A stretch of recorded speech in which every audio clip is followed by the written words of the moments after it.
Welcome back to Vanguard Tactics. Today we're diving into the gritty, relentless and disciplined might of the Astra Militarum.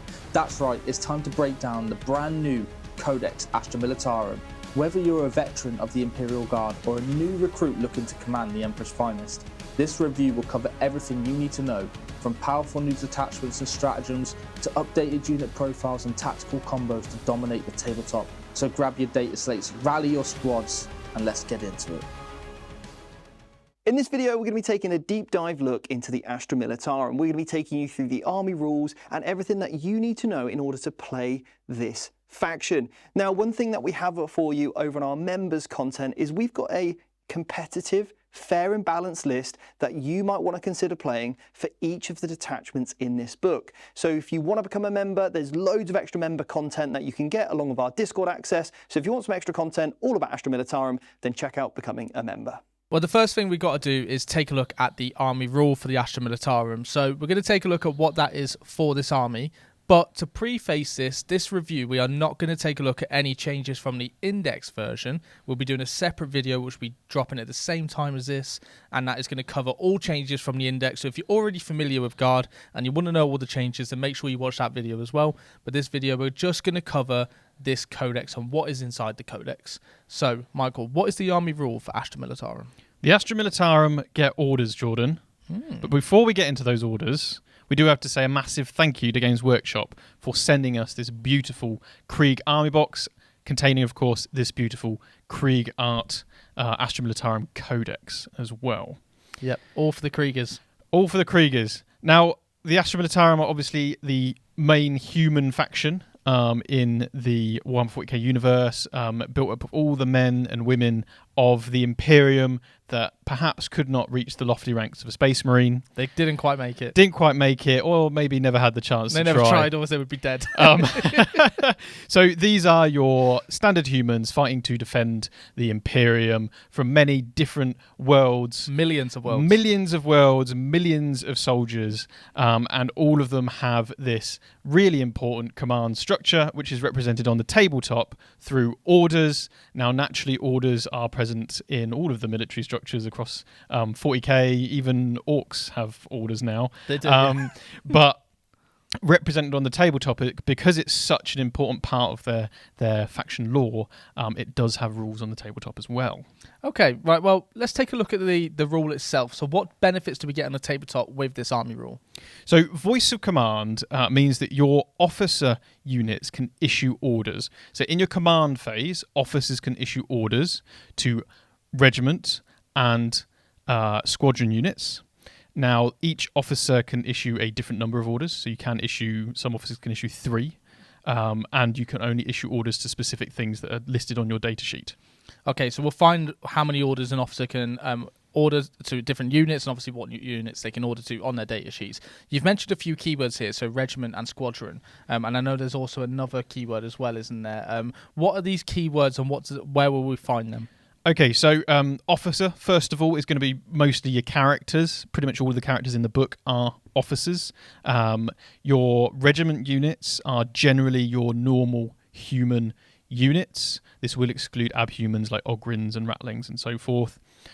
Your squadron units generally are your tanks. And that's kind of where those keywords lie. There is another one, platoon, which is kind of your battle line units, but without just using the battle line keyword, because there could be wider implications in 40k for that. Right, okay.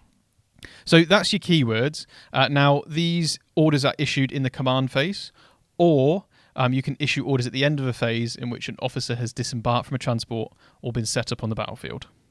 Right, so what's the implications here then? How is that benefiting us? So what that means is that if we have a lot of units arriving from reserves, then we can still issue our orders to them, provided we have an officer that either disembarked or is also arriving from reserves. So it allows us to get a bit more efficiency. It means that we're not hampered by taking transports and not being able to get our army rule on them. And we have got some good transports in the codex as well. We do. And it's certainly worth getting as many orders onto as many of your units as you possibly can. Okay. Is there any other restrictions to this army rule? Yeah, so most orders can only be issued at 6 inches. Unless stated otherwise. Some units like the tank commanders can do it at 12 because they have that in their own rules. Yep. So do bear that in mind. Obviously, we're here to learn about how Guard play if you want to play them, but also, of course, if you want to play against Guard, this is your source of information as well. So 6 inches is an important one to remember. There are command squads that can help you do it a bit further, but we'll go into that when we cover the data sheets. Okay. Another restriction is battle shock. You can't have orders on a battle shocked unit. That makes sense. Unless, again, you have some exceptions later on. Right. And if a unit becomes battle shocked, it loses any orders currently affecting it. Okay, so battle shock is a big impact to this, but we rarely see battle shock mechanics in the game. There's a few exceptions as well, but it's not going to be commonplace that would trigger it. But if it does, just remember your orders won't start to affect your units or will cease to affect your units. So if you've got an army that's really good at battle shock and you're going to play against guard, then think about that as being one of your, the tools you have in your toolbox. Another thing to note is a unit can only be affected by one order at any given time. Okay. With exceptions, of course. And an order issued after another order will simply replace it. Okay, well, we've spoke a lot here about the implications or how we give out orders or how we could stop receiving orders and stuff like this. But what are the orders we can give to people? So there are 6 orders. The first one is move, move, move, which gives the unit that you issue the order to plus 3 inches on their movement characteristic. Okay, but this is fantastic to begin with, right? Because you're probably using this more early game, but even later in the game where you need to maybe score a card, get onto an objective, well, now you have the ability to do so, and just getting extra movement's fantastic. Yeah, exactly. Movement is so key to victory in the game of 40k, and even more so for the soldiers of the Imperium. The next order we've got is fixed bayonets, so plus 1 weapon skill. Right, okay. I mean, sure, Guard is predominantly a shooting army, but obviously it is very thematic having your guardsmen slap a sword on the end of their gun and just run at your opponent. Well, it's not quite a sword, but it depends how big the bayonet is. Look, sometimes you just got to get stuck in, and you will see this one come up occasionally on some of your units. Obviously, some units are melee orientated, so like your Rough Riders or your Death Riders, and they'll probably end up with this a couple of times during the course of a game, provided they can stay alive long enough. Yeah, absolutely. Next, we've got Take Aim. So Take Aim is plus 1 ballistic skill. Well, this one's probably the star of the show, isn't it? Because, as I just mentioned, it's a shooting army, so giving yourself plus 1 ballistic skill. And a lot of Guard, correct me if I'm wrong, hit on 4s because they've got ballistic skill 4+. That's right. So this is a fantastic way to start to boost that, right? Yeah. And of course, if you can get this on units that hit better than 4s, you're going to start hitting 2s. Yeah. And that really, really is far more efficient than you might expect out of the ordinary human soldier. You are aiming, so you do need to get them. If you don't give them the order, they don't actually aim. Yeah, they just hip fire. Yeah, exactly. The next one we've got is first rank fire, second rank fire. Now, this one is plus 1 attacks on your rapid fire weapons. So las guns, hot shot volley guns, obviously your hot shot las guns as well, bolt guns potentially. There's a variety of other small rapid fire weapons, but critically plasma guns. Yeah, giving your plasma guns an extra shot is fantastic because we usually can get around 2 in a squad. I've got like regular guardsmen, so now you're basically getting an extra guardsman model if you start adding this order on, right? Yeah, absolutely. Very effective on some of those elite units, Kassakin, Scions, very powerful units to have this on. It does sometimes work on vehicles as well, weirdly. If you can find one with first rank fire, second, is there another one just parked behind it, maybe? Yeah, maybe. Maybe. You're just going to put Take Aim on tanks, to be honest. The next one then is Take Cover. Right. So you improve the save characteristic of models in the unit by 1. Okay, right. So it's similar to cover. So you could have this stack with having cover as well. You could, yes. Yeah. So your Kriegsman, 5-up save normally, go to a 4-up with this order, and then cover they'd have essentially a 3+ save. Right, so you got power armor. So you're basically a space marine. Right, yeah. And does this work in combat as well? It does, yeah. So you kind of duck and weave. Right, okay. Yeah. Bunch of Floyd Mayweather guardsmen just dodging a space marine chainsaw. I like it. Right, okay. Next one. The final one here is Duty and Honour. Right. Plus 1 leadership and plus 1 OC. Well, the OC part is the kicker. I mean, leadership might pop up in a game now and then. If you, like you said, if you're having a battle shock army, that might help you keep your orders on your units a bit more. But actually having the OC is critical because we have a lot of units that are actually OC2, potentially getting them to 3. Now we could get them to 4. It means you're not really losing objectives, even with 2 or 3 models on there. Exactly. One of the things you might find you struggle with Astra Militarum is actually holding primary objectives sometimes because your infantry is so easy to kill. But actually, if you can have enough bodies with enough debuffs against them and then enough OC buffs on them, Yeah. you can hold primary objectives. And we go through that a bit more in the masterclass, which you can find the link for below, the real advanced tactics of how to use these orders. Because remember, they do last until your next command phase. So going into your opponent's turn, you can start to manipulate objectives. And as we go through some of the detachments, there are very cool stratagems and other advanced plays you can make as well. But that is the army rule. So overall, there seems to be a lot of forward planning, isn't there, in terms of like how am I going to set up my turn? What does this unit need this turn? So you kind of have to think before going into your turn, right, this is what orders I need to give out. So you kind of have that in your mind. It's probably worth saying as well, actually, when you are playing this army, it's key to have tokens. Yes. Loads and loads of tokens. I would recommend the order dice from Baron of Dice. Yes. They are, of course, a sponsor, and we wouldn't be able to produce this without sponsors, but they are absolutely fantastic. Every game I've used them at tournaments, people have gone, wow, where are they from? Yeah, absolutely. And I'm like, Baron of Dice, you will not regret it. Honestly, it saves so much time and also lots of paper potentially. Is I see a lot of people do, but it's a lot easier to keep with just a small dice next to the model with the exact wording on it. Exactly, and sportsmanship and fair play is obviously very important to us. Clarity is part of that. Your opponent being able to see exactly what order's affecting your units without them having to squint at your terrible handwriting is really important. Talking from experience, Mike. Well, I'm just saying, all right? What is your overall thoughts of the army rule? Well, the army rule is absolutely fantastic. It's up there with the best in the game, affects all the units in your army. It's relatively easy to get a hold of. So if you're starting guard, you kind of know where to go. And if you're playing against guard, it can be relatively easy to understand the characteristic benefits they're going to get. Again, big difference, get tokens. Right. Let's go on to the first detachment. Combined arms. Now, this detachment is all about your squadron units working well with your regiment units. And in a well-rounded guard army, you're going to have plenty of these anyway. Yeah. So you're going to have, obviously, your tanks backing up your infantry. The rule here is born soldiers. Each time a model in a regiment unit makes a ranged attack against a visible enemy unit, you get lethal hits unless that enemy unit is a vehicle or monster. There's two rules really that genuinely are amazing in the hit roll step, which is your sustained hits and your lethal hits. If you can get either of them in your army, you're laughing, because it's genuinely a very, very strong ability to get. So having it here on our infantry, great. Yeah. What I really like about this is a detachment rule. You don't have to do anything. No. You just have it. And they have to be visible. That's the one thing. You have to be able to see bear that them. in mind. So if you're blind... Yeah, if you're playing against Astra Militarum, then bear in mind that obviously indirect is not going to get the benefit of this unless it can see you. So that is one thing to watch out for. Next, we've got squadron units. They get lethal hits with their ranged attacks against specifically monsters and vehicles. Cool. So two things here then. Infantry shoots infantry, gets lethal, or anything other than tanks and vehicles. Then our vehicles shooting tanks and vehicles, we're going to get lethal hits there as well. Yes. So both sides are dealing with the side that you would expect them to be trying to kill, right? Yeah, exactly. Which just doubles down on the efficiency, which is very strong. Yeah, it's absolutely fantastic. Being able to, because a lot of the Astra Militarum vehicles, they pack a whole lot of firepower that's not normally designed for vehicles and monsters anyway. So at Rogal Dawn, for example, you can get like 18 heavy stubber shots on that thing, and now you can get lethal hits against a monster or vehicle. Suddenly you're able to do a lot more damage than people might expect. You'd be surprised that even if there's no AP and stuff like that, just given 6 extra wounds potentially, just by these little firearms, you might pluck off 2 wounds, and that could actually be the killing blow to that vehicle or monster. Yeah, exactly. So fantastic detachment rule. Enhancements next. What's the first one? Death Mask of Alanius.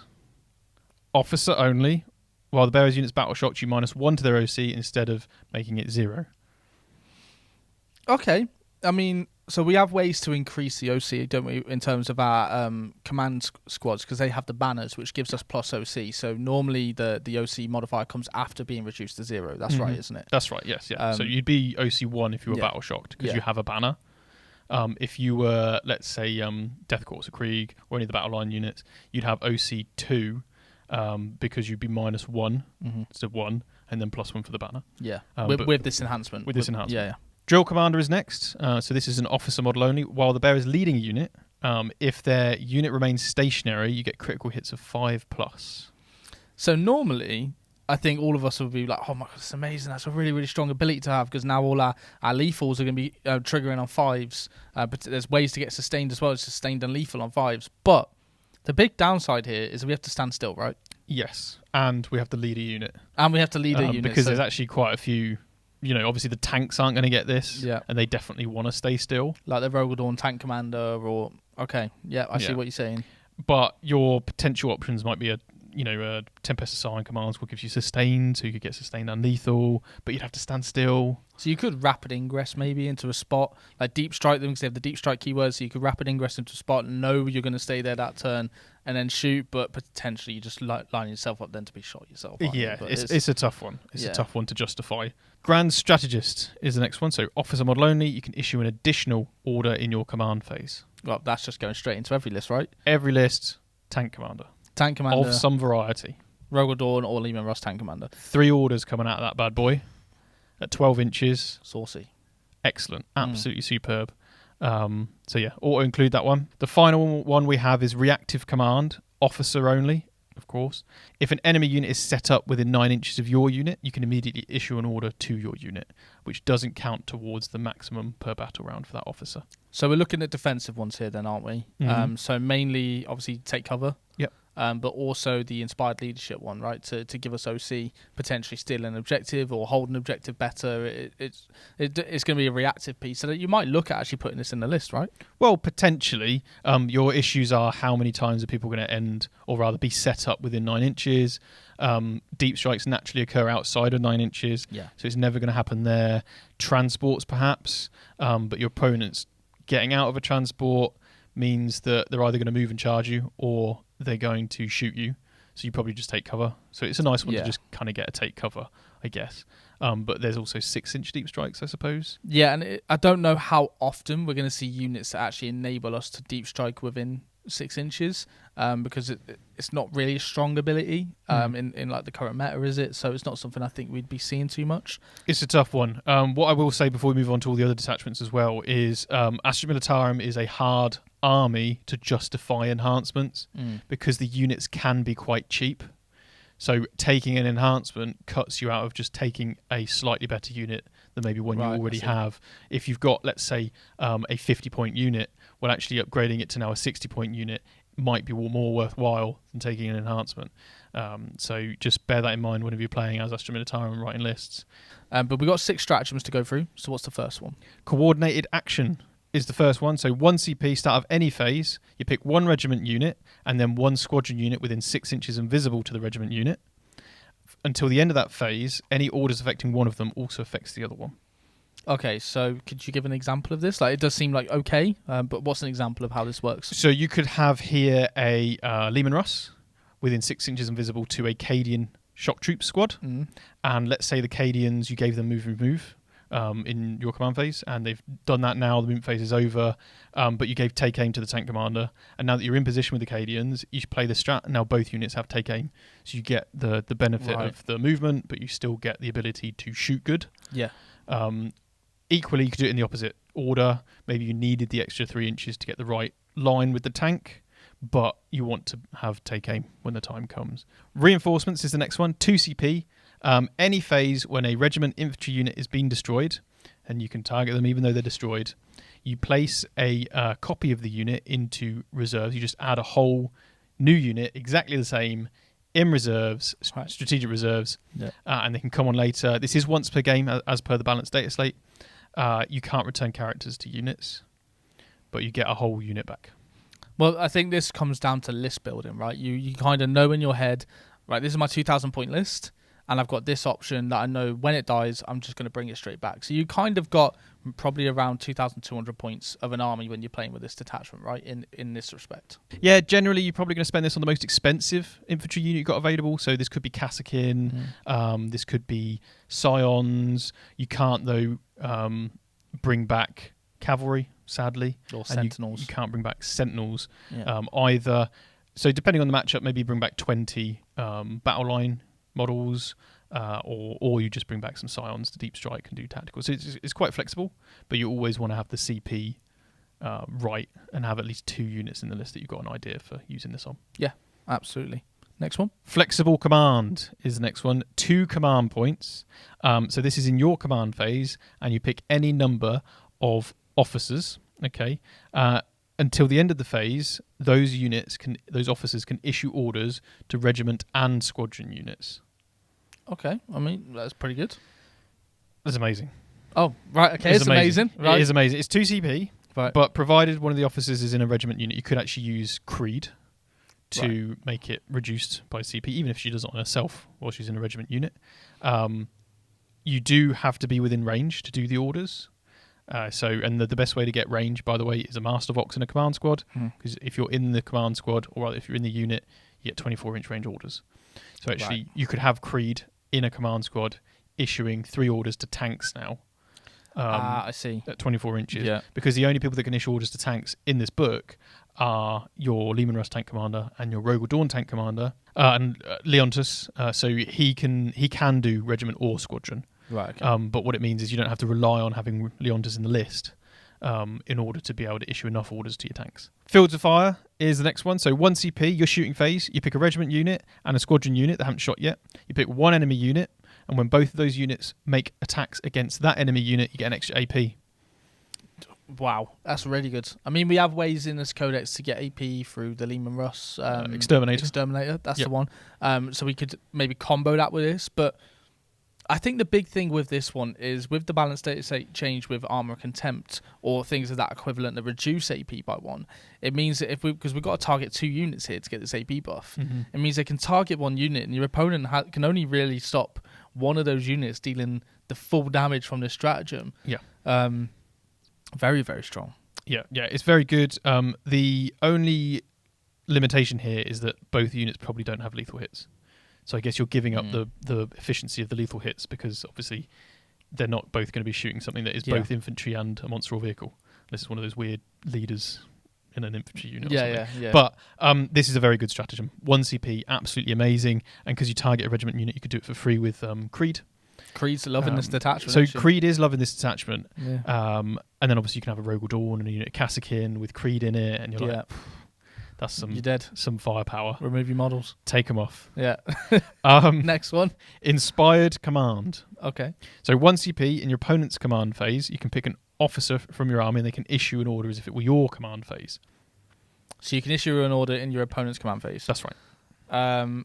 I mean, this is good. There's plenty of options you could do here. The OC, the Inspired Leadership Command, is obviously going to be very prevalent on this one, I think, to stop your opponent from maybe scoring cards or things like this of this nature. Yeah, right? If you play against Astra Militarum, this is one to watch out for if they're running this detachment, because they can move on to your objective marker, not out OC you on it, and then in your turn, flip this stratagem on and give themselves the order for extra OC. Yeah, and suddenly now you're losing primary points because you weren't able to, or you didn't foresee this happening. A bit of foresight on this one. Bit of foresight, and you can use other tactics to try and avoid this, like stopping them from moving on to the objective by putting models there, and so forth. But once you know that this is out there and that they can do it, you're going to be able to play against it a bit better. Absolutely. Stalwart Protector. So 1 CP in your opponent's shooting phase after they've selected their targets. You can pick a vehicle unit, not one that was targeted by them. So they just pick a target, you pick a vehicle unit. Yep. And then till the end of the phase, any of your infantry that are not fully visible because of your vehicle get the benefits of cover. So we have a way with the Baneblade. This has this ability built in, right, because it's such a massive vehicle that it just gives cover to everything. But it's a very thematic, and it means that our Lehman Russes and our Rogel Dawns, more importantly, can now confer cover to our guardsmen, and if they have the take cover order as well, that's how we're going to start to make these guardsmen very durable. It's got that World War II, World War One style theme to it, doesn't it? Yeah, it's very cool to see historical tactics being employed, where you'd have the tank go ahead and then a column of infantry behind it to attack a position. It's very cool to see that on the tabletop in effect. So yeah, great stratagem, impactful, but also thematic. Yeah, fantastic. Well, overall, this detachment, it seems very good. It seems like probably the more basic way to play guard. So if you are playing Astra Militarum, this will be probably your go-to to get into the army, right? Yeah. Because it's got all your units will be affected by this detachment. So you could take a plethora of units and still feel comfortable running this detachment, right? The Siege Regiment. Very thematic for a force known for the siege regiments. Krieg, and you'll certainly see this. So the Krieg are very much pragmatic soldiers. They kind of see themselves as the currency of the war machine for the Imperium. It's very so grimdark. Their lives are very much there to be spent. Yeah. So they're all about that siege warfare and horrific casualty rates. Yeah. But this detachment very much sums that up. And harkens back actually to some sort of World War I terms as well, as you'll probably notice. Nice. For those military history fans. Yeah. So artillery support is our detachment rule. Now, at the start of the battle round, we pick one of the following types of artillery support. The first one, you'll love this one, creeping barrage. I don't love it already. 1d6 for each enemy unit more than 12 inches from every model from your army. You roll that dice, and on a 5+, that enemy unit is shaken, which means they're -2 to their move, advance, and charge rolls. Well, there's a few things to point out on this one. I mean, look, if it goes off on the 5+, it's massive. Because -2 to advance, move, charge is going to affect every army in the game, mostly combat armies, and it's going to hurt them a lot. But it does have to go on a 5+. Yeah. So you do have to roll the dice and be out of the 12 inches, fully out of 12 inches as well of all your units. Yeah. So combat armies, it's going to work for the start of the game, and then towards the middle and the end of the game, it's probably going to not have an effect. It might be good for a turn 1, maybe use, and then just hope for the best. Yeah, or maybe last turn of the game, you really hope this one unit can't get to you, so you bank the entire game on like a 5+ roll to slow them down. If it's a unit that can advance and charge, this is overall, maths-wise, -6 to their threat range. Yes. Which is huge. So do watch out for this. Obviously, you can run basilisks because they have a similar effect. They just have to hit you to try and double up this if you want to make sure it happens to an enemy unit. That's just hilarious. The basilisk in the back and the basilisk in the front. What's the next one? Incendiary bombardment. Fire.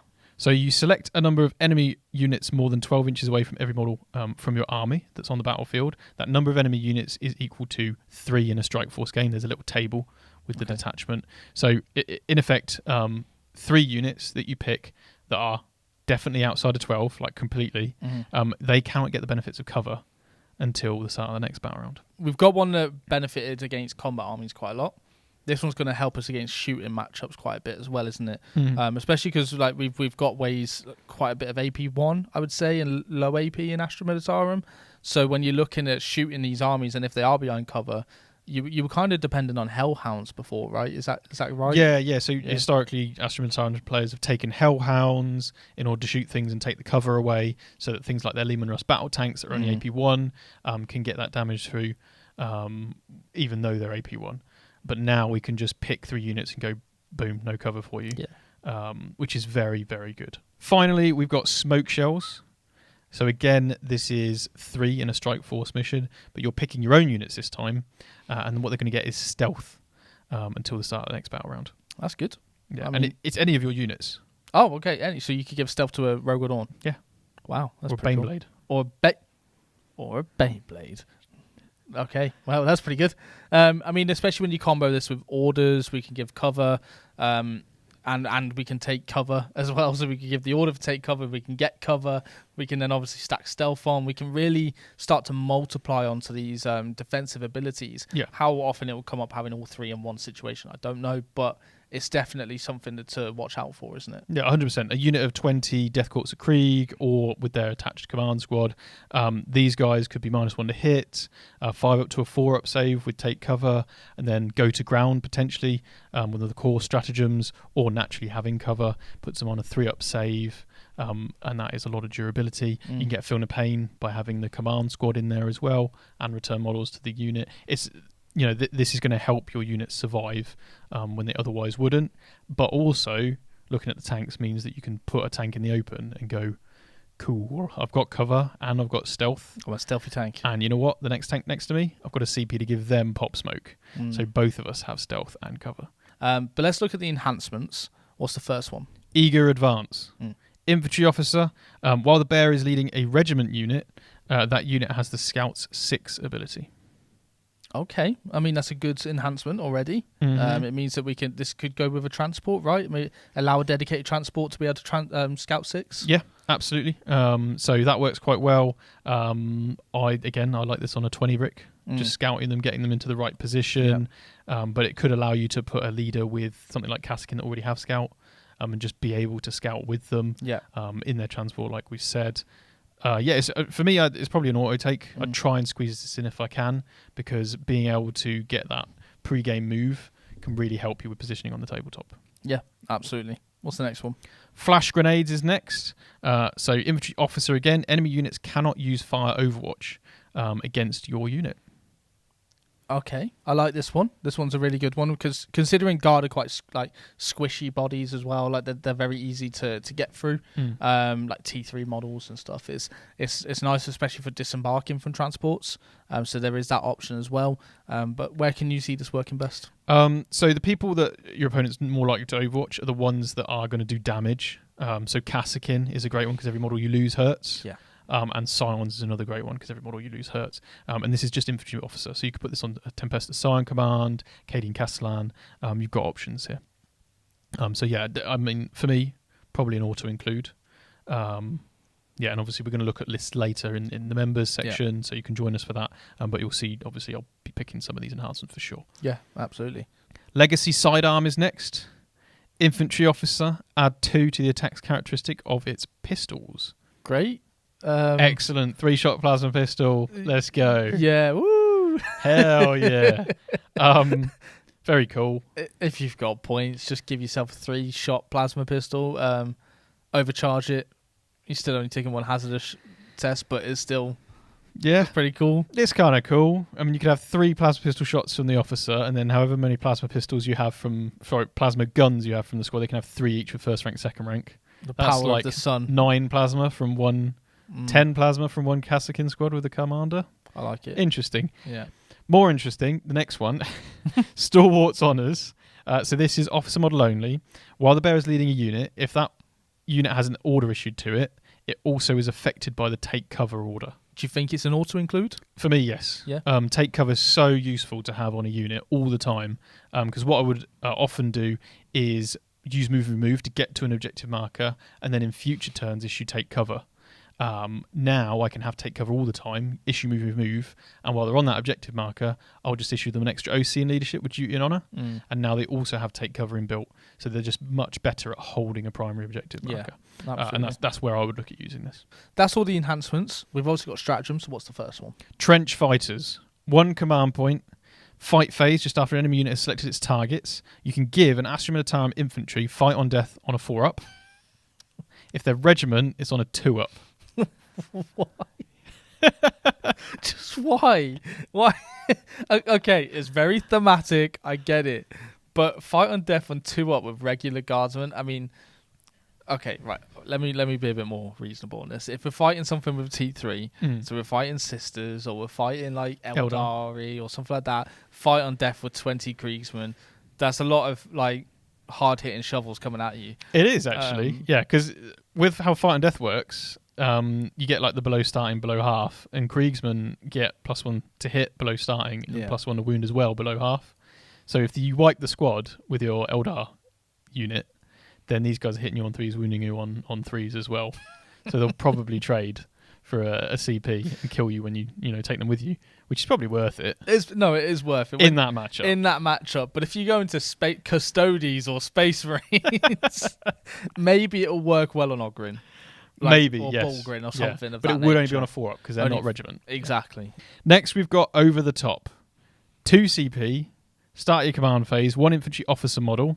Till the end of the phase, when it issues move, it can issue that order to any number of eligible friendly infantry regiment units, regardless of range to your model.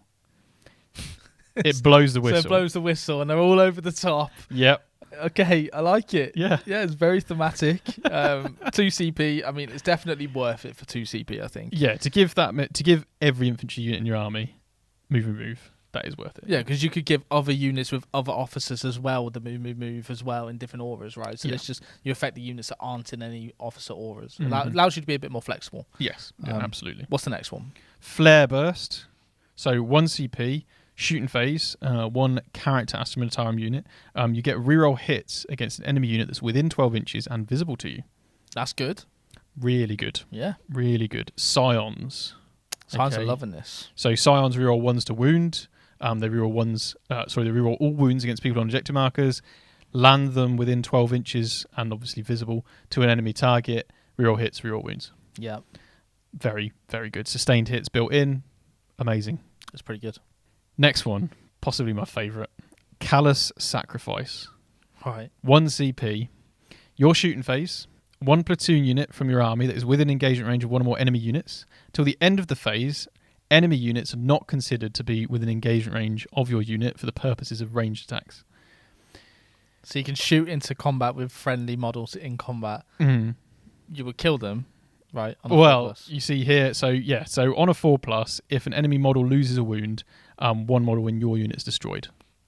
We don't care about that. No. Because we'll just bring them back anyway if they're Krieg with the command squad and the True. medic packs, right? So, True.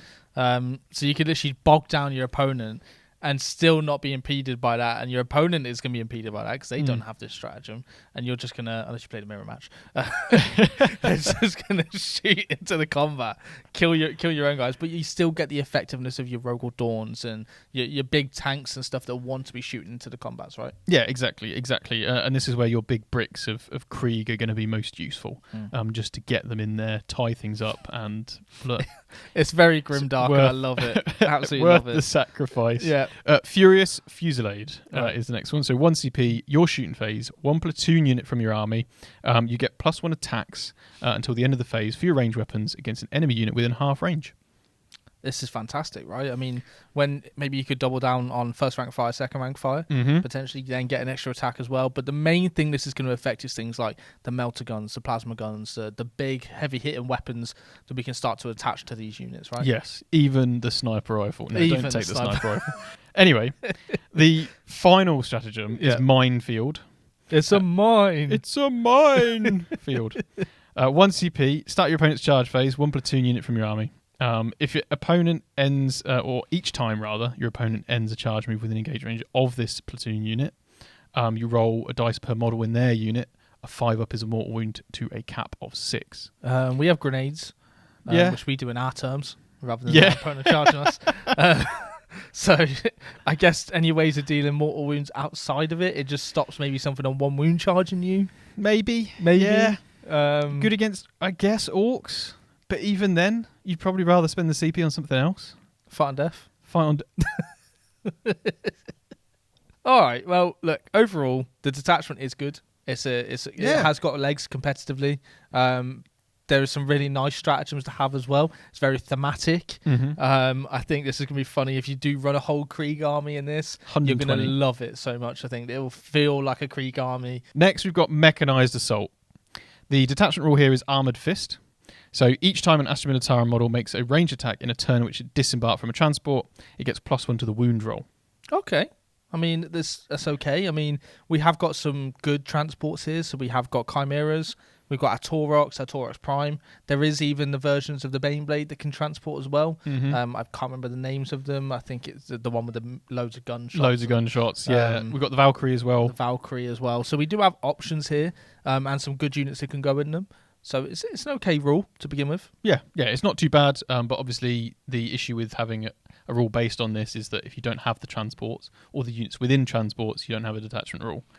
There's going to be a lot of finesse to this one, I think. I mean, we've seen this similar to Drakari, actually, with Sky Splinter Assault, is having to make sure that you have your army constantly working around the transports and getting back in. And hopefully we'll see this with the stratagems and the enhancements, being able to get a lot of movement plays out of this. Yeah. First enhancement, bold leadership. Does he have hair? He does indeed. He does have hair? He does. Okay. He's bold as in courageous. I Yes. see. Infantry officer model only. If you control an objective marker in your command phase and the bearer's unit or a transport that they're embarked in is within range of that marker, it remains under your control until your opponent takes it at the end of any phase or turn.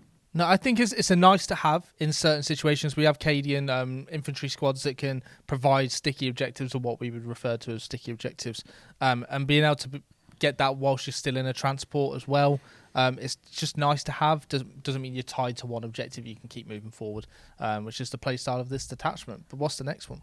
So next we've got Sacred Unguents. That's a word. Unguents. Unguents. So Astra Militarum Tech Priest Engine Seer model only. You select a transport from your army in your shooting phase within 3 inches of the bearer. Until the end of the phase, each time that transport makes an attack, you can reroll the hit roll. Doesn't affect Titanic and doesn't affect aircraft. Okay. That sucks, because if it was Titanic, we could have done it on one of the Baneblade variants. Yes. However, and also your beloved Valkyrie. I know you do love a good Valkyrie. But at the same time, it's okay. It's okay. I don't think there's enough shooting. And I don't know Chimera, if you maybe? take a engine seer. Probably not. For transports. I think you take engine seers for tanks. They've got to keep up with the transports. Unless they've got a sled that just sticks behind the transport that drives off. Well, weirdly, they can lead units like Kassakin and stuff. Oh, so they could get in the transport. So you go in the transport, get out, and then... But they can't give their buffs when they've disembarked because it's past the phase that they need to. So Yeah, so let's move on from the Sacred Unguents. Okay. To the smoke grenades. Oh. So infantry officer, bearer's unit has the benefit of cover and stealth ability, whilst the bearer's unit is wholly within 3 inches of one or more transport models. Okay, so we should just get a bit more durability when we disembark from a vehicle. Or if we just move it within range of a vehicle, right? Yeah, it's nice. It's pretty good. Yeah, it stacks well with obviously take cover, which you will get when you disembark because you can issue an order to yourself. But all right, what's the next one? Vanguard Honours. So we've got to take this one, have we? We have to because we are Vanguard Tactics. Yeah. Infantry officer model only. Bearer's unit can disembark from a transport even if it's advanced. However, can't charge afterwards, but can otherwise act normally. It's a good one to have because obviously we can advance the vehicle, we can disembark, we can actually start to get the most out of our units. If you give move to the transport as well, you could, yeah. You can move even faster and get to where you need to. We've seen this type of play in other detachments been really strong, but I guess it just depends on the units that we can get out of the transport to deal damage. Yeah, the issue you have here is that a lot of the transports you have a fair few guns on them. The Chimera with like firing deck and stuff, good for shooting. You probably want the shooting. Yeah. Can't get assault. So not great there. Taurox Prime, good for shooting. Wants to shoot to trigger its ability. Doesn't have assault. Yeah. So really only the Taurox is what you'd want to do it on, but the Taurox already has this rule inbuilt. Right, okay. So weirdly, it sounds good, but when you look at it, it's not good. Right. So nobody's going to take the Vanguard Honours. Sadly, I don't think. Right. Vox Relay. 1 CP in your command phase. An officer that's embarked within a transport. You can use it even though they're embarked in the transport. Until the end of the phase, you can issue orders even though you're not on the battlefield.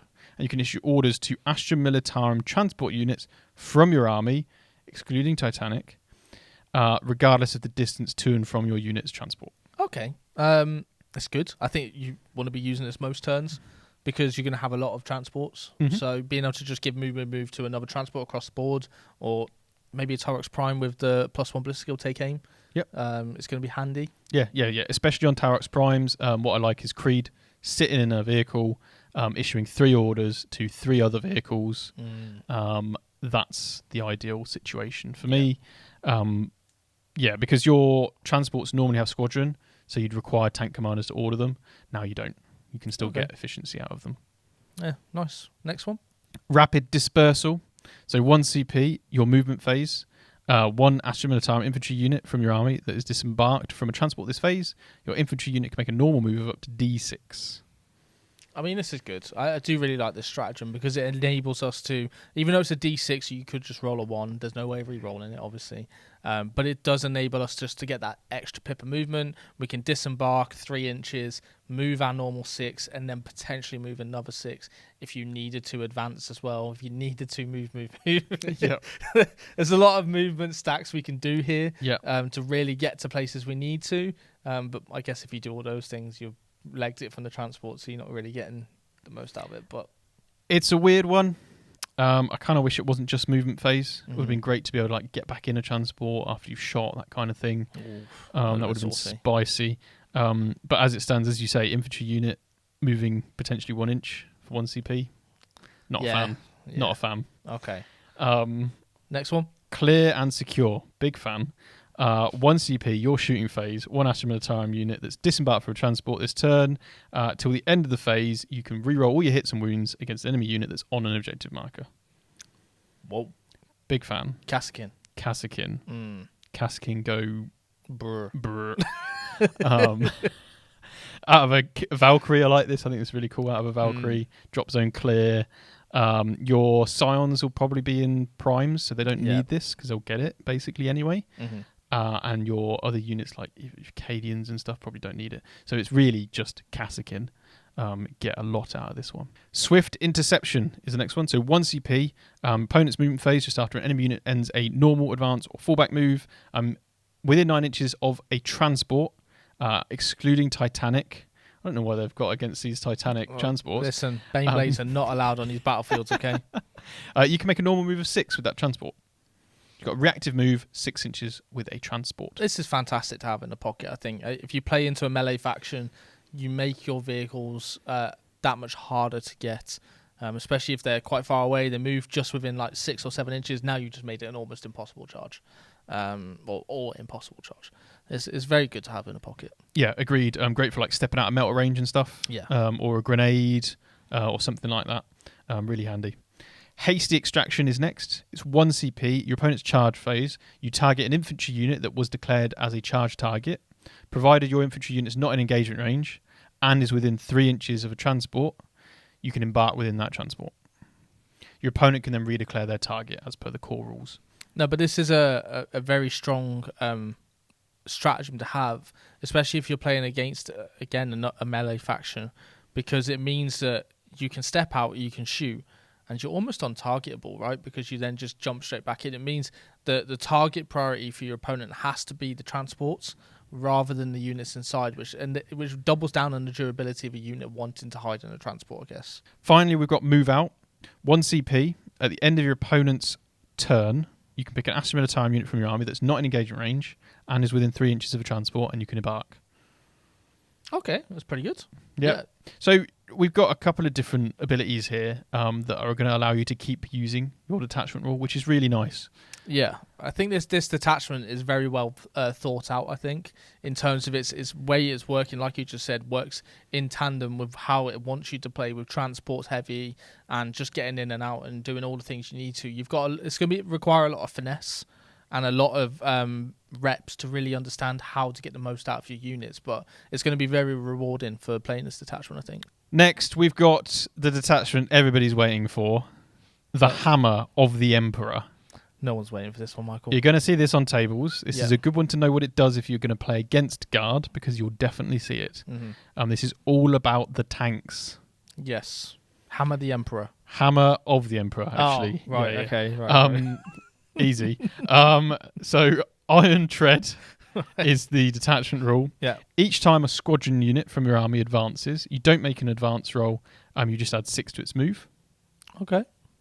In addition, you can ignore, or rather you can move within the engagement range of enemy models, but you can't end the move within engagement range of enemy models. Now, I don't know how impactful that's going to be. If it was something like Age of Sigmar, where the engagement range is 3 inches and you can move through that, that's fantastic, right? In 40k, the engagement range is only 1 inch. So it's not really going to impact the movement too much of a vehicle. It might mean in certain scenarios you can get past a building, potentially, if your opponent hasn't prevented you enough.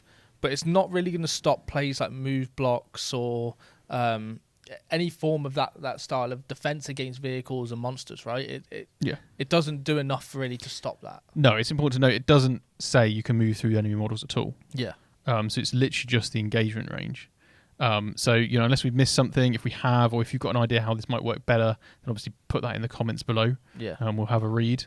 But otherwise, limited in its uses, this one. Yeah, and then the other part of it with the Auto Advance 6, do any of the Astra Militarum vehicles have Assault? No. So there is a stratagem that can let you shoot if you've advanced. Okay, for a squadron unit. So we're guaranteeing one of our units being able to, probably a Rogue or Dawn or a Baneblade. Well, we can't on a Baneblade because it's not squadron. Oh, it's not squadron. Right, so okay. we're even limited there. It's literally just Rogue or Dawn basically, or a Russ. Rogue or Dawn or a Russ. 19-inch move of a Rogal Dawn. That does sound pretty good, to be fair. But it doesn't sound like, as a detachment rule goes, I think the other three have probably sounded a little bit better. Do you agree? Yeah, I would agree. This one for me is probably most useful on Sentinels because they can be used in a multitude of ways to block things, to screen out. But with a scout move of 9, a scout Sentinel could literally get to your opponent's deployment zone very easily. So I think there's some interesting tricks there. But I agree, it's not particularly impactful. It doesn't stand out as the most flashy, right? But we have got enhancements. What's the first one? Calm Under Fire. Vehicle officer model. Once per turn, after the bearer issues an order to a squadron unit, you can issue the same order to another squadron unit from your army. Okay, but that makes up for the fact that we're limited on the officers we can have for vehicle or squadron officers, right? Because we've only got the Rogal Dawn tank commander, the tank commander itself, the Lehman Russ one, and then also Leontis, who can do a squadron as well, isn't it? Yes. So this just means that we can at least just guarantee we get the amount of orders out to our tank-heavy army, because we're encouraged to do that with this detachment. Yeah, absolutely. Next, we've got Indomitable Steed. Vehicle officer, bearer gains Feel No Pain 6+. I feel no pain 6 up. I'll take a 6 up Feel No Pain on a Rogal Dawn. No, please don't. You can. So I can. You can. So you can't stop me. I can't stop you. I'm doing it. Okay, fair enough. That's an auto include. What's the next one? Regimental Banner. Vehicle officer only. +3 OC to the bearer. Again, that's fantastic. OC 8 Rogal Dawn. Pretty cool. Pretty saucy. OC 6 Lehman Russ. Pretty That's cool. all right. That's pretty cool. It's all right, isn't it? Imagine that in a Bane. Oh, I can't. Can't put it on a Bane. Sadly not. Finally, we've got Veteran Crew. Right. Vehicle officer again. Reroll hit rolls of 1 for ranged attacks. I mean, Why wouldn't you? yeah. Why wouldn't you take this straight away? Well, so we got 3 that we're just slapping straight on, and they're all just benefiting the bearer. So we got 3 tank commanders we probably want in this list. Yeah, 3 tank commanders. One of them can issue more orders with the first enhancement. Then we've got Feel No Pain 6 up on a Rogal Dawn, and probably reroll 1s to hit on a Rogal Dawn. Overall set of enhancements, probably the best set so far. Yes. Stratagems. Let's get stuck straight in. What's the first one? Final Hour. 1 CP. This is the last sequence of Fury. Right. This is what's happening. Yeah. Your command phase, 1 squadron unit from your army that is below half strength, excluding officer units. Right. Okay, so you can't use this on the tank commander. Until the end of the battle round, ranged weapons equipped by models in your unit, excluding one-shot weapons, have the hazardous ability. And is that it? And each time, a model in your unit makes a ranged attack, you can ignore any or all modifiers to the ballistic skill, and hit roll modifiers. Damn it! I thought we were just going to pay 1 CP to give ourselves hazardous. So if your model's going to be destroyed anyway, or you think it is, then maybe you want to just ignore modifiers just to finish an enemy unit. Then take aim. Yeah, exactly. And then guarantee that you've got the damage output from that vehicle. If you're stuck in combat and you're suffering, let's say, damage as well, so you're -1 to hit because you're damaged, you're -1 to hit because you're in combat with the enemy, you can now ignore both of those modifiers and hazardous, so that you're dead, and then the rest of your army can shoot the unit that was in combat with you. Yeah. So there's, dig yourself out of a hole with this one. Blazing Advance, 1 CP. This is the aforementioned movement phase. Squadron unit can advance and still shoot. Okay, and important to know that all of our officer tanks do have the squadron keyword as well, don't they, to be able to get this ability. Tactical Withdrawal is the next one. This is one that Astra Militarum players are screaming for. 1 CP, movement phase. When a squadron unit falls back, you can still shoot, even though you fell back. Oh, the one weakness that we had against the guard tank armies, and now you've got the fall back and shoot. Fall back and shoot. That's fantastic. Yeah, Rogal Dawn, fall back and shoot. Yeah. So what's the impact this has on the tabletop then, Mike? So what this means is that when your opponent when your opponent charges and tags one of your vehicles, normally you had to decide whether you wanted to shoot with that vehicle or simply fall back and not shoot with the vehicle. Yeah, because if you're in combat with the vehicle, you're obviously going to get debuffs and minuses to hit and etc. Exactly, and they might kill you. Yeah. Without you being able to hit them, and it really depended on how much other firepower you had to shoot the unit that had charged you. Yeah. And it's particularly prevalent against like World Eaters, where if they stayed in combat with you, they might well kill you in your turn, and then they can charge and kill something else later. Now we can fall back and still shoot, so we've got maximum effectiveness if only one vehicle's been charged. Yeah. If you're playing against guard, it means you now need to position yourself so that they literally can't move through you, and that will stop them falling back and doing whatever they want. Doesn't work on Titanic because that doesn't have squadron keyword. It is a little strange that some of these don't work on it, but I guess they thought that a 18-inch move Baneblade with advance and shoot might have been a bit much. Yes. Yeah, absolutely. Absolutely. Well, that would have been hilarious. Anyway, what's the next one? Well, it would have been even more hilarious if it was combined with this stratagem, Right. which is crash through. So 1 CP, your movement phase or your charge phase, any Astra Militarum vehicle unit that has not charged yet, until the end of the phase, each time your unit makes a normal, advance, or charge move, you can move horizontally through terrain features as if they were not there. So this is, just to preface it, this is an absolutely fantastic stratagem, something I think was needed if you're taking this sort of detachment right, like, because one of the weaknesses of a vehicle army is moving around terrain, etc. But you obviously can't combo this with a fallback and shoot stratagem because it's not a normal move, it's a fallback move. That's right, yeah. A Baneblade can use this. Okay. So That's a what I wanted, Baneblade baby. can move straight through any ruin. Yep. And they move 12 inches, so they're quite fast. Yeah. You sadly can't give a moving move, but you could give a different tank moving move. Yeah. And have crash through. And you could advance with that tank. And if it's squadron, you could still shoot with it as well. So you could move incredibly fast with a Lehman Russ. Or Rogal Dawn, I suppose. And still shoot with it. It's a shame the terrain doesn't get removed. Actually, no, it should. No, it shouldn't remove. No, let's it should. I need some places. If they to shoot hide it, it should get removed as well. No, come on. Let's not be silly now. What's the next stratagem? Furious Cannonade. Right. So 1 CP, shooting phase, squadron unit from your army. It gets an extra AP against a unit that's within 12 inches. That's fantastic. Amazing. I think. Why not? Is this just all the cherry pick strategy? Thankfully, squadron only. So you can't that's all you Baneblade it. Oh, we can't Baneblade it. I see. But the Rogal Dawn will do. The Rogal Dawn. Oh, I suppose I just have to do with a Rogal Dawn. Yeah, all right.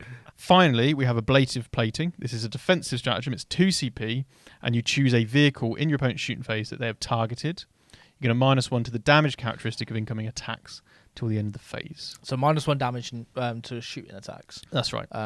Really, really good. It's good, expensive. No way to make it cheaper. No way to make it cheaper. However, I think that's probably more of a balancing thing. Do you think? Yes, with it being 2 CP. If it was 1 CP with a Rogal Dawn with a 6-up Feel No Pain, you're not killing that guy. Right. Well, overall, that's the Hammer, the Emperor detachment. Very, very, very good detachment. This is the strongest detachment in this book by a mile. I think this is very strong. I'd actually argue Combined Arms is probably stronger. Really? Yes. Okay. Because of the lethal hits and all the other things you get. You're probably going to be taking a bunch of infantry anyway with this one. Sure. But I think there's a bit more flexibility with the other one. But I agree, very strong detachment. I think the difference with this one and the Combined Arms detachment, this is going to be more of a stat check. Yes. And I think if you don't know what we mean by stat check, that is basically the statistics of the army that we got. So the units that we're taking, like vehicle heavy, some armies won't have the resources or the ability to actually deal with that type style of army. And when you've got an army with T12, T11 in abundance and 2-up saves and all these sort of things, -1 damage, not many armies can deal with that. And I think that's going to be the big luring factor to this detachment if you are a guard player and you want to take it competitively. But as you said, Combined Arms means that you can take a much more balanced list and actually get the most out of the whole force. Well, I've got a fun little task for our viewer. Okay. And that is to get your army and roll and see if you can kill a Baneblade. Okay. So a Baneblade is toughness 13. Yeah. It's got 24 wounds and a 2-up save. So let us know if you managed to kill the Baneblade with your army. What did it take? How much of your army did it take to kill that Baneblade? And then imagine it can pop smoke and be -1 damage. All right, so do both and let us know in the comments Can you kill it? What it took for your army to kill that. Okay, and be reasonable. All right? Don't take a wall or tight. All right. Well, overall, great detachment. Let's move on to the final detachment here, which is the Recon element. It is the Recon element. Right. So Rambos. Rambo everywhere. Yeah. Or Marbo, Or Marbo. if you rearrange his letters. So Masters of Camouflage is our detachment rule. Astra Militarum Walker and Regiment models from your army have the benefit of cover. While such a model has the benefit of cover for any other reason, e.g. if it's holding a ruin, or let's say it's a walker partially obscured by a ruin, then you improve the save characteristic of models in that unit by 1. So to a maximum of 3+. I've just realised something. Yeah. Let's put Baneblade in the Recon element and just give cover to everyone. You could, yeah. Yeah, you have a bunch of infantry behind your Baneblade. So just to clarify, the Baneblade would give them cover. Yeah. And that would trigger this getting cover by other means. Yeah. Which means that they now get +1 save. Yeah. I like it. Yeah. Not very sneaky. Not but very sneaky. I like it. We're not here for sneaky. We're You're here for damage. hiding behind the tank. They don't know what's behind the tank. Yeah, but that is sneaky. Overall, though, I think it's a decent detachment rule. The only problems you're going to face here is if someone has ignores cover, then you've just lost a whole detachment. Flamer? Flamer? Those Infernus Marines are pretty good right now. Tau. Tau's pretty good right now. So yeah, ignores cover, Flamers, and suddenly you don't have a rule. Yeah. Which is a bit of a shame. Would have loved to seen stealth if you already had cover. Yes. But is what it is. We can't pick and choose, I guess. We can't win everything. We can't win everything. However, we have got enhancements to go over. We do. What's the first one? Guerrilla Honors. Guerrilla? Is it Spanish? Guerrilla. Oh, guerrilla. It's a Spanish word Paella. for a certain way of warfare. Oh, okay, fair enough. Yeah, it's like hidden I run know what tactics. guerrilla is. Okay, cool. Good. Not the ape. Oh. It's not what it's named What after. did you just call me? Right, anyway, what is the first enhancement? So, infantry officer model only. After both players have deployed their armies, if the bearer is on the battlefield, you can pick up to 3 other Astra Militarum infantry units and redeploy them. You can put them in strategic reserves, exceeding the limit, if you so wish. Okay. I mean, that's not bad. The issue with redeploys... So there's 2 ways of looking at redeploys, isn't there? So the one way is looking at it is you don't get to see if you go first or second, so you kind of have to play it differently to how you would want to play it, right? Redeploying. Yeah. But there's more of the baiting your opponent out or things like that, or if you made a mistake potentially, or you feel like, actually, my opponent has put something there, I can just reposition it. Yeah, so the only real uses for this is usually when you have a big model, like a tank, but it doesn't work on tanks. So therefore, it's not quite as effective already. The other use of it is if you have a unit that's infiltrated to screen.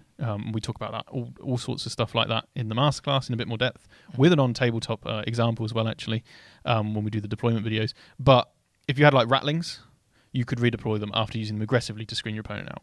Yeah. But at the same time, is it worth the enhancement? It depends really on the points, I guess. Not really sure, yeah.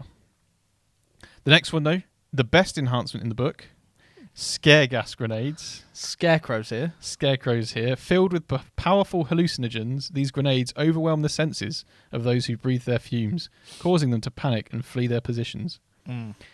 Once per battle, at the start of any phase, you can make an enemy unit within 8 inches that's not a monster or vehicle take a battle shock check. Let me just clarify.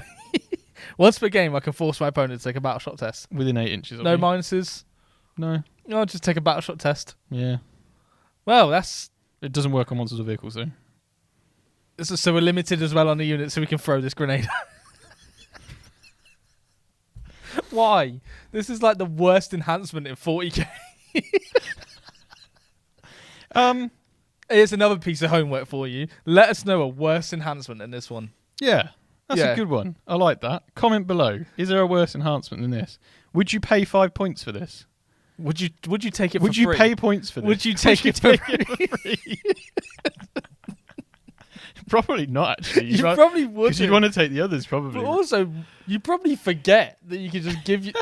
just have a battle shock. Sure. Yeah, but there'll be a game that you won it. That you win because your opponent failed that battle shock check. We're going to be at an event and someone's just going to scream, "I've done it!" Yeah. And someone's actually just battle shot someone because of this grenade. Fantastic. If you ever do it, I'll find you and give you a handshake. There you go. All right, well, let's move on to the next Survival gear. Survival gear is the next one. Yeah. Astra Militarum infantry only. Bearer has Scout 6. Well, that's fantastic. I think that's a really good one, actually. It's bearer only. Ah, okay. Well, that just takes. So it does limit your options. You don't give a unit scouts. However, you can join Kasrkin, which already have scout. Katachans have scouts as well, so it would allow you to give a character to a unit that would still be able to scout. Okay. Well, that lowers my estimate of what I originally thought it was, but allowing some Kasrkin, maybe getting into a Chimera or a Taurox or something, to scout up is definitely valuable. So I think you want to have that in your list, I guess. Finally, we've got tripwires. Astra Militarum infantry model. Each time an enemy infantry or mounted unit ends a normal advance charge or fallback move within 9 inches of the bearer's unit, so that's normal advance charge or fallback move, you roll a d6 on a 4+, they're stunned. Whilst they're stunned, they're -1 to all of their hit rolls. Okay. You just got to remember... You put the tripwire there and don't trip over it yourself. Yeah, well, I've done that a few times. But it's okay. -1 to hit it can be impactful. It depends on the faction you're playing against, but usually it depends on the units that this is going to be. The character's going to be leading, right? Because into Katachan, -1 to hit into Katachan might keep him alive. Maybe. But yeah. Okay, it's all right. Sure. It's got some uses, but it's not fantastic by a long shot. Yeah, the question is, do you use that or is scare gas grenades actually more useful? I think the gas grenades might be more useful. Yeah. But this isn't once per game, so... Maybe. Well, look, let's move on to the stratagems. Let's try and get some hope here for the recon element. What is the first stratagem? Crack shots is the first one. So your shooting phase, 1 platoon unit from your army that's not been selected to shoot. You get precision on your ranged attacks. That's pretty cool. Yep.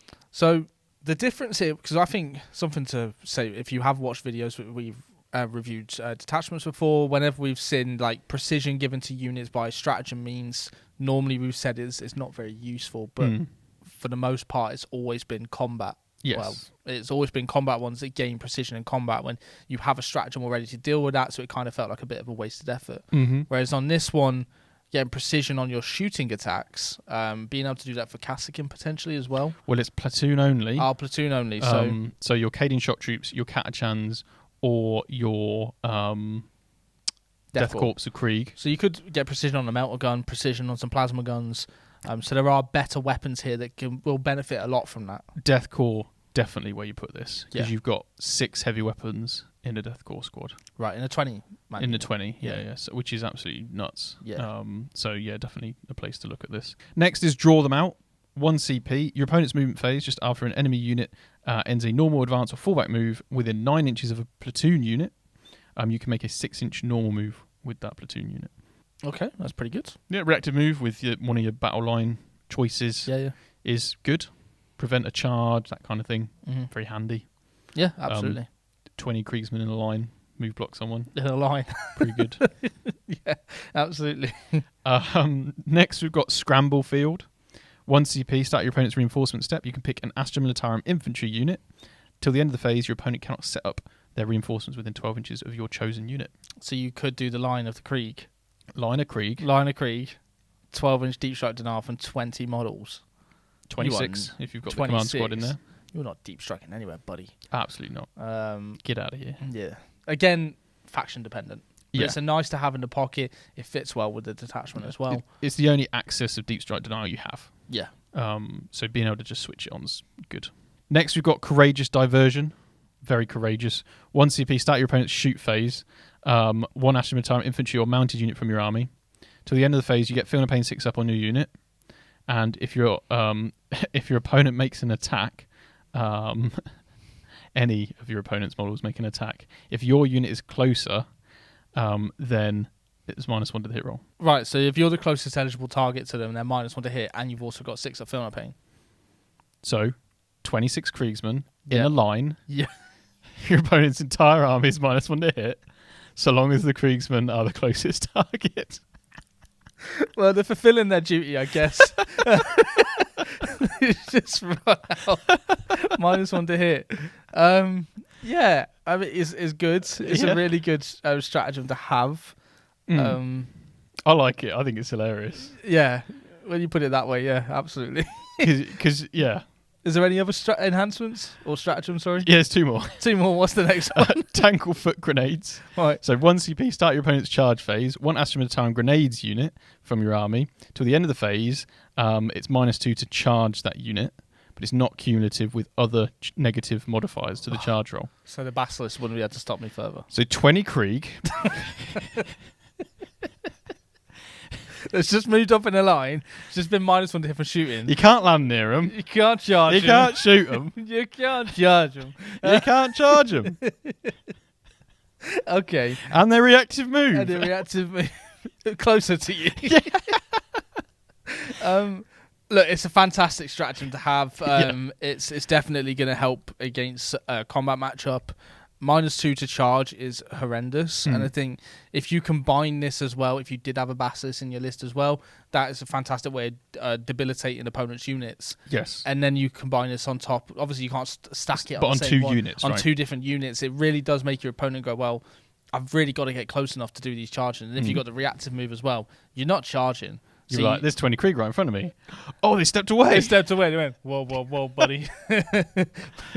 Scouting Outriders, 1 CP. End your opponent's turn. 1 Astra Militarum mounted or walker unit from your army that's wholly within 10 inches of 1 or more battlefield edges and not within enemy engagement range. You can place them into strategic reserves. Okay, I like this one. This is a really good one to have. Yeah, it's cool. It's nice to see that mounted have had some effect in its stratagem enhancement or rule in all of this codex, because we've obviously had the new Death Corps Death Riders. We've obviously got the Attilian Rough Riders as well. So it's nice to see that they can benefit from this, and use Sentinels as well. Yeah. All right, interested. What's your overall thoughts of this detachment? I think a bit of a gimmick detachment, this one. I don't think you'll see it on the competitive tables. No. But it could be a lot of fun, especially if you manage to get scare gas grenades off. No, Yeah. I do honestly, though, think that 20 Krieg or 20 bricks of something are very good to line in front of the enemy and go, cool, you can't do this, you can't do this. You -1 to all your shots. Yeah. And you can't charge me. It does feel like the platoon detachment where you just want to spam bodies and basically just try and get in your opponent's face as early as possible and just stop them from doing anything. Yeah.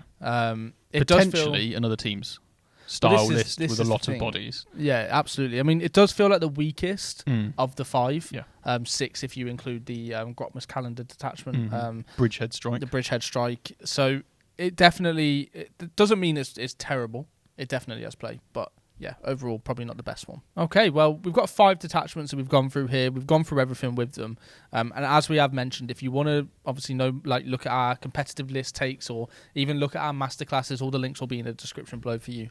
So that will be coming alongside these videos as well. What are your thoughts, Michael, in terms of out of these detachments, which one do you think we'll see competitively, and which one do you think is probably the most fun detachment? So I think competitively we'll see combined arms and we'll see Hammer of the Emperor. Funnest detachment might be the recon element. Okay. But bouncing in and out of transports is cool. I do like the Siege Regiment as well. I'd probably go Siege Regiment. I thought you was going to say Funnest one, Siege Regiment. I reckon. I think overall the Guard Codex has got 5 detachments which are playable. But obviously some are always going to be stronger than others. Things might flux or change depending on the meta, things like this, right? Or balanced data slates might affect things differently. But overall, we've got some good detachments. Next up, we're going to take a look at the data sheets now. So this is all the individual units that we have available to us. But what we're going to do is we're just going to look at some key units that we feel need to be highlighted, ones that you'll probably see a lot of on the table, and our top picks for it. Now, what we also will do is we're going to drop another video alongside this highlighting changes from the index, where we'll look at data sheets a lot more, particularly just to show you what has changed if you are coming from the index version of the Astra Militarum. Right, well, let's take a look at those data sheets now. So what are some of the top characters for the Astra Militarum? Lord Solar Leontus, still up there, because he can order both regiment and squadron units as per the balanced data slate. Codex does say otherwise. He is fantastic for being able to fill in those gaps. He can join a command squad, which has a master vox to issue orders at 24 inches, and he can kind of sit on your home objective or in the midfield and just kind of be that radar focal point that just gives out all those orders and makes your army much more efficient. Yep. Also, it gives you an extra CP in your command phase. and he lets you redeploy some units just in case, you know, maybe your deployment was a bit sloppy, or you have some tricks that you're trying to pull in the deployment step. Yeah, I think Lord Solar Leontus, he's a very, very good pick. In the fact that we have a lot of stratagems that we've discussed already that are 2CP, and a lot of really good ones. I mean, a highlight pick would be reinforcements from Combined Arms. You know you want to use that, and you know you want to use other stratagems as well. So having a character like this that will unlock that a lot easier for you is definitely a very good pick. So speaking of CP manipulation, we've got Creed as well. So instead of giving you a straight-up CP to spend, she actually can allow you to reduce the cost of a stratagem by one that you use on a regiment unit within 12 inches of her. So you can now get even more leverage out of your command points. It's once per battle round, not once per turn, so you do have to keep count of that, keep watching that. But, you know, even grenades, core stratagems, and, of course, with several detachments to choose from, you can look at the most expensive stratagems and go, cool, is it worth having Creed in here?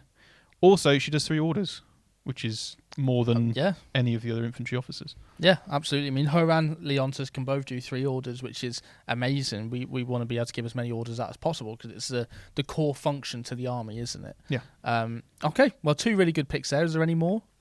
So the Castellan's not bad. You get fallback and shoot and sustained hits for a unit. So if you want to build Kassakin into the list, he's an optimum choice for the Kassakin. Mm-hmm.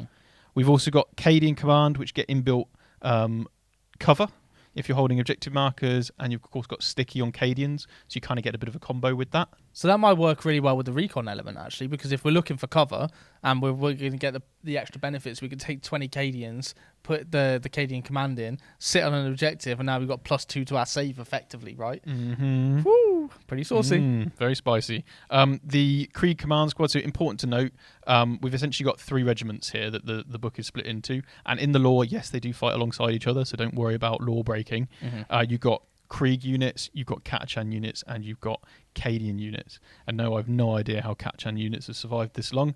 But here they are still. Well, when you think about like Talon and the Valhallans and all the other, there's so many different guard regiments that are out there, but these are the 3 that are currently focused on in the 40k game, aren't they? Yeah, exactly. So Krieg Command Squad, very good. So whilst the unit contains an officer, you can still have orders affect them even though they're battle shocked, and you can still target them with stratagems even though they're battle shocked. That's really strong, the first part, isn't it? Being able to be given orders even though...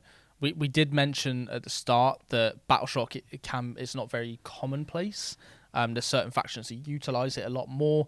But being able to actually still get your army rule, even though you've got that one debilitating effect, is massive. Yeah, absolutely amazing. This is a 6 model command squad rather than 5 like the other ones. And you can get a Field of Pain using the sort of the medic. He's called an alchemic. Wow. There's also servo scribes, which is the bog roll servo skull. The bog roll. Yeah. So once per battle, you can issue a second order with the unit. Okay. Which is very cool. So does he run out of bog roll? And then he runs out of bog roll afterwards. Right. Okay. And obviously we have a banner in there as well to give the extra OC. So if we are battle shocked, we are OC1, even no matter what, because we've always got that banner, right? Yeah, exactly. Then we've got Lord Marshal Dreer. It'd be a shame not to talk about the fancy new character for the Krieg. Only joins Death Riders. I mean, makes sense. He's on a horse. Well, Leontus can join pretty much anyone. He should just be able to leave Rough Riders. Yeah. So very cool. Not quite as good as Leontus. Yeah. Does do 3 orders, but can't join a Master Vox unit, so they would have to be within 6 of him to benefit from those orders. Stands back up if he dies. Okay. Which is pretty cool. Yeah, that's pretty cool. And also gets dev wounds on the charge for his unit. Interesting. So we'll have to come back to obviously the Death Riders to see how effective that would be. But it's an okay set of rules, but Leontus just outshines him, unfortunately, I guess. Yeah, unfortunately. Then we've got Katchan Command Squad. You get assault on your range weapons if you have a Katchan Command Squad. Cool. That's all right. Yeah. It's nothing special, to be honest. No. Slime Arbo's still here. He's still here. I just want to preface as well. I didn't realise that was actually Rambo. Didn't realise that Marbo was just Rambo, just spelled differently. But here we are. Next one. Lehman Russ Commander. Yep. Shoots on death. Very effective. As if it's got full wounds as well. So, yeah, lovely. I know everybody loves that. Yep. Rogel Dawn Commander. Very cool. This guy, each time they shoot, they can reroll 1 hit roll, 1 wound roll, and 1 damage roll. So that's pretty good. And, not or. Oh, and. Yes. Well, that's a key word right there. Which is very good. And you do have random damage. You've got melters on there. And you might want to, well, I mean, you're probably going to use all of that on a multi-melter shot, to be fair. But you've got a lot of guns. Yeah, so plenty of choice. You can re-roll your multi-melters.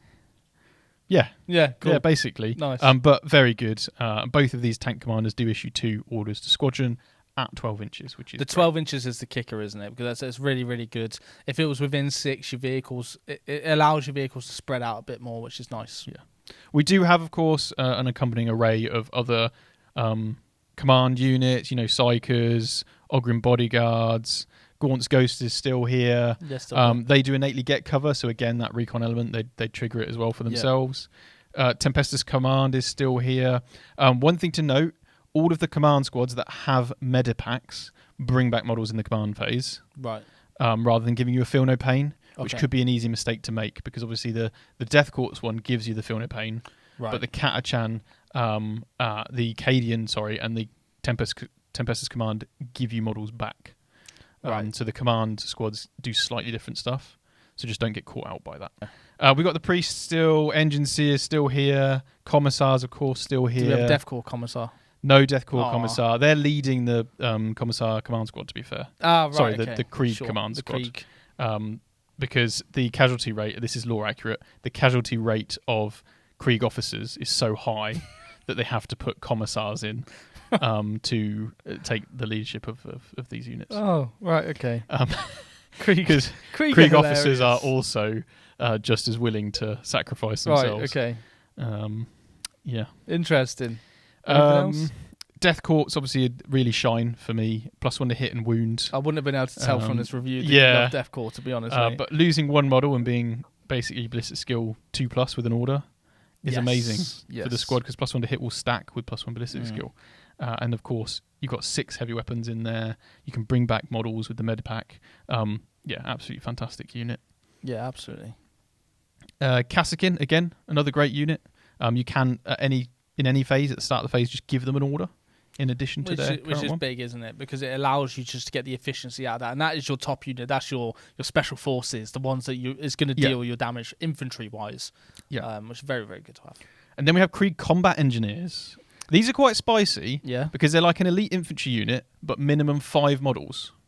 Okay. So you've got the potential for quite good output here, but also a small footprint. Right. So, well, let's take a look at their data sheet. So, what are they offering us in the army? So you can do a free grenade on them once per turn. That's spicy. Which is very cool. So you can chuck out some mortal wounds. You've got some decent firepower. You've got a flamer, a hand flamer, and then the rest of your guns. Good trench warfare weaponry. Good trench warfare weaponry. Great against sort of equivalent kinds of units. Ideally toughness 3 targets. Then you have a remote mine. A mine. A mine. So start your shooting phase. You can select. So once per battle, obviously, start your shooting phase. You can select an enemy unit within 12 inches of the bearer. Doesn't have to be visible. And on a 3-up, they suffer D6 mortal wounds, or D3 + 3 if they're a vehicle or fortification. Sorry.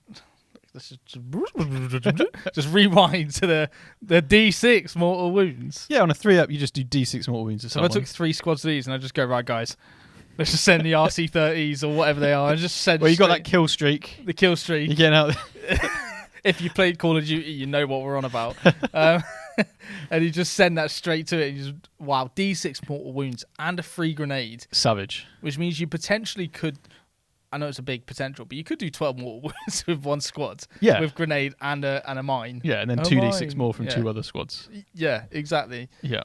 Now, Bring if you down take madness. 10, you don't get another mine. Just the 1 mine for 10. You only get the 1 mine. 1 mine's enough. One mine is enough. 1 mine is enough.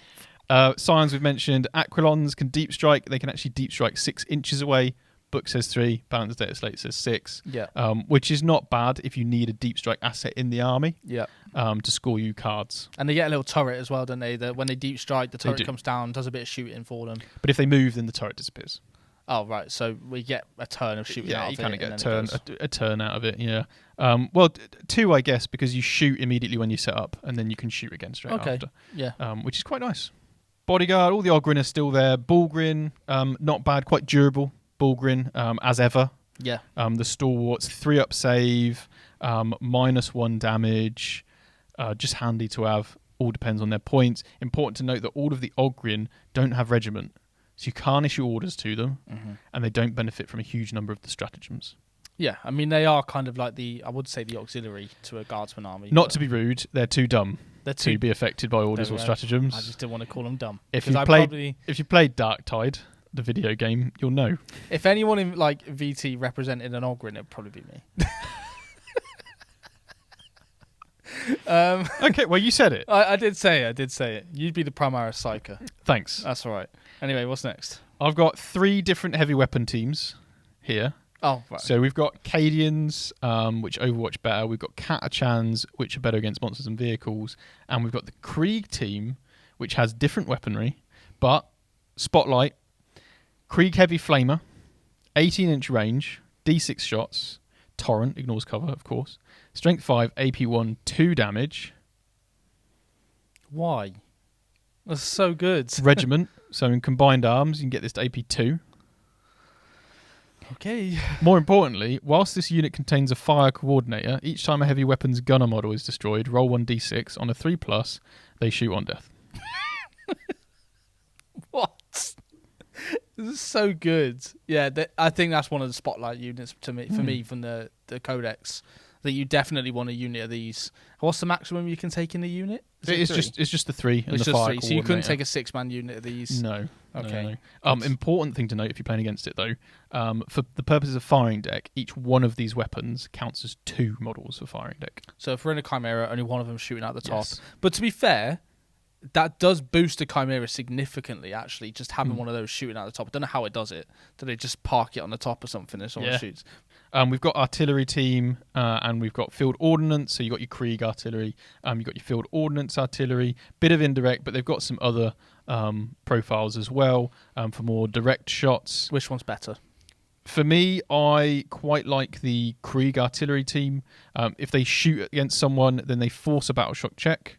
If an infantry is hit by it, then they subtract 1 from the battle shock check. So actually forcing battle shocks at -1 against infantry can be quite nice. Yeah. So you can fire these first and then hopefully battle shock your opponent. So next we have the Rough Riders and the Death Riders. So Death Riders, we mentioned we wanted to look at them from obviously Drieger as well because he gives death wounds to these, right? Yeah, Dreer. Sorry, not Drieger Drieger. will do. Yeah, that's probably a Weldier's name. What is the rules for these guys? So they have frag lances and power sabers. So they only get to choose one of those though. Right. So the frag lance is just D6, weapon skill 3+, strength 4, AP 0, 1 damage with lance, which is a bit meh. Yeah. The horse itself is better because it's 2 attacks, strength 4, AP 1, 1 damage. AP but 1 hits on 4. horses. They've got really horrible feet. Oh yeah, they've got like chicken feet, haven't they? They got like weird, chicken feet. Yeah. Bit nasty. But the power sabers are AP 2, 1 damage, so they're not bad. They've got a reactive move of flat 6. Okay. Which is quite nice for tactical play. I think it would have been nicer to see a bit more punch from the Death Riders. Purely because I don't think you see them with Drea because they just don't. Death wounds on those profiles isn't. I mean, there's no rerolls hits or wounds. Sorry, there's nothing that you can really benefit them with. None of the detachments boast benefits to damage output for these types of units. So it just feels like a bit of an isolated data sheet, unfortunately. Rattlings. Gotta love the rattlings. The hobbits. Yep. Move, shoot, then move again. Nice. It's quite nice. It's effective infiltrate as well, which is massive for guard. Yes. Actually being able to have that in your army, I think you definitely look at them. I know a lot of people look at Gaunt's Ghosts as well, but these probably being the cheaper option would be a bit better potentially and a much bigger footprint as well. Yeah, and you can use that model that's holding the sausage. To throw at people. Yeah, he's just passing the sausage forward. Yeah. And that's what you should always do. Always pass the sausage forward. Always pass the sausage forward. Yeah. Then we've got Armoured and Scout Sentinels. Scout's more of a support piece, gives you some rerolls against your opponent, and of course some early board presence. Armoured Sentinels, bit weird. They're regiment, so you can order them with infantry. but their output's like kind of similar to tanks but worse. Yeah, so they're kind of. I guess that fits their profile though, right? They are just a walking tank. Yeah, basically they're just a walking tank, a bit of damage output, but mainly just annoying for your opponent to deal with. We've got all the transports, the Taurox Prime. We spoke about them in depth, actually, a lot of their abilities and stuff, and what they're obviously going to be used a lot in the Recon force. So, yeah, definitely all right there. And then we've got Leman Russes. All the Leman Russes. Spotlight Leman Russ. So, if I had to pick one, we all know the battle tank's good because it gets those reroll hits. I actually think in this book, other than the Exterminator, because I love that to bits as well. You do love an Exterminator. The Eradicator is interesting. So the Eradicator has more reliable shots because it's got D3 plus 6 shots with Blast. It's only strength 7, it's only AP 1, and it's 2 damage, but does ignores cover. Okay. So that's okay. However, its rule is that if it's got cover against a range attack, it also gets -1 damage. Oh, interesting. So it's kind of like it could stay there in the fight a bit longer. Yeah, absolutely. Which is quite interesting. It's going to help you a lot in ranged matchups. I guess its profile doesn't boast anti-tank, but what it does boast is it's going to kill Space Marines, especially with AP boost left, right, and center in this codex. Yeah, exactly, and built-in ignores cover. Yeah. The Rogal Dawn, I don't need to talk too much on that front. You probably want one staple of mine. Definitely. Love I love 2 Rogal Dawns every time. Definitely worth a look. Always go for the Oppressor Cannon, though, if you're new to the Rogal Dawn. Basilisk is okay. I think the indirect options, they're interesting, but I don't think they're necessarily an auto-take. Obviously, you can only hit on unmodified 4+s because of the indirectly. Slates.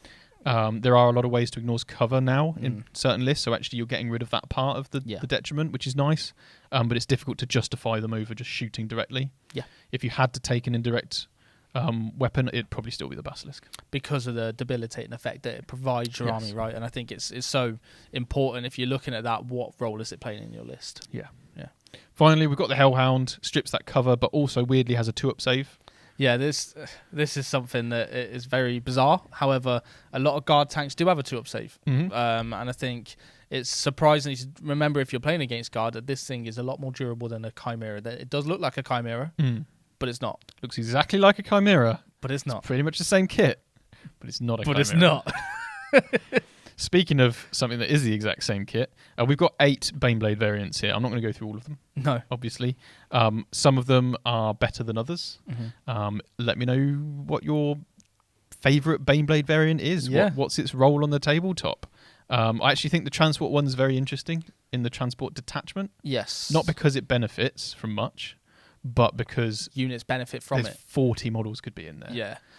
I think one thing to preface here with the Baneblades is competitively, especially here in the UK, if you're looking at like the UKTC circuit and stuff like that, they're not really seen much because of the terrain options, and it's very difficult to move them around the board if you can move them around the boards. It's similar across, I think, like GW layouts as well, but it doesn't mean that they're not usable. They definitely are, and I think, like you said, in the transport detachment, you will see play with I can't remember what the name of it was. Stormlord? The Stormlord's the one that can carry 40 models. Yep, that's it. Firing deck 12.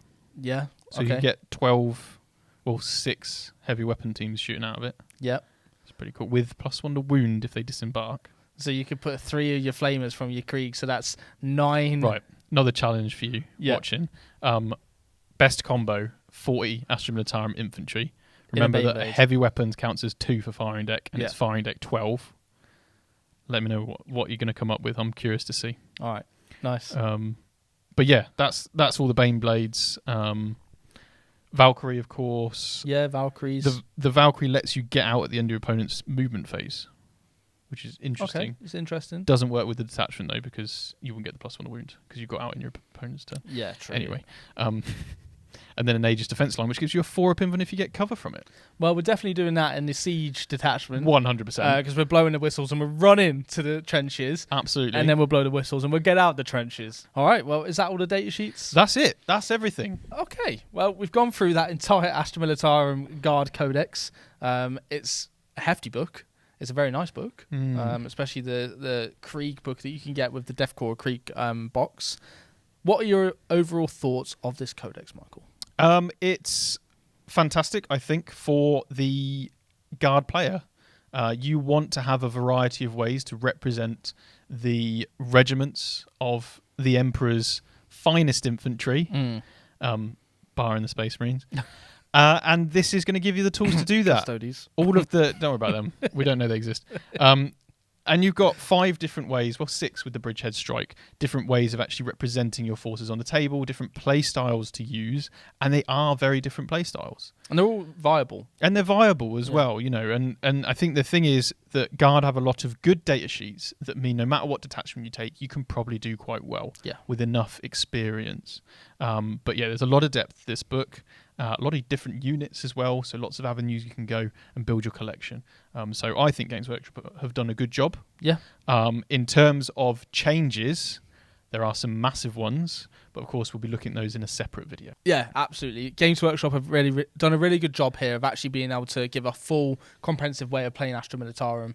And I know you're very excited to play the Guards. I am. And get your Deathkorpsofkrieg on the table. Yeah, 100%. I'm excited to look at some lists. Yeah. And if you want to see those, then obviously join us on the member side of things, which you can using the links below. I'm also very excited to go through the masterclass and share the more in-depth tactics with all of you on there, because there's a lot of depth and unit choices and lots of planning behind the Astra Militarum. Yeah. So you can also access that via the links in the description below.